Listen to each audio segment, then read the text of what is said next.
بتبقصون لعل ستافين هزبي صرقيا محلاب قرب بمصقانو نصنحم ناي مغعده صقم كم تقالله نبرتيني ارينا بزهبو حبريتا غليصوم نصبصب هبت غرغش صفا ماريام الساس صفا ماريام ኣብ ከባቢኦም ዘካይድዎ ዘለዉ ማእትታው ንጥፈታት ኣብ ምዕባሊኦምን ምዕባለ ከባቢኦምን ሓጋዝ ምዃኑ ነበርቲ ምሕዳር ከባቢ ቅሩሕ ንእዞባ ገለብ ገሊጾም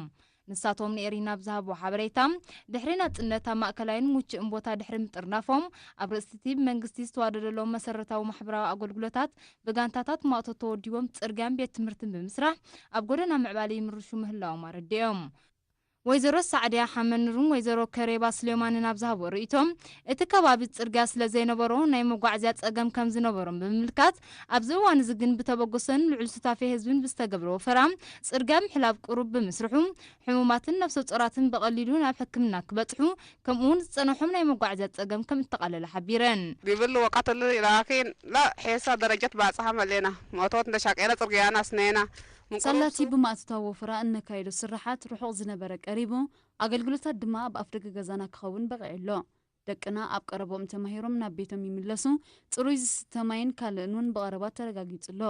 ስለዚ ሎሚ ኣብ ዝሓሸ ደረጃ በጽሕና ብምህላውና እቲ ማእትታው ስራሕ ብዝለዓለ ክንቅጽሎ ኢና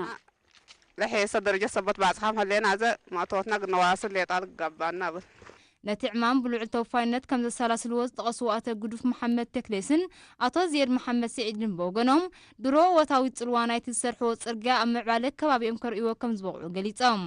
ግን መላ ጽርግያ ጋዝ መንገቢ ሕና ኣወለን ድናባትና ወገረዊናትና ቦታ ማሕና ሰበይቲ ጸባርና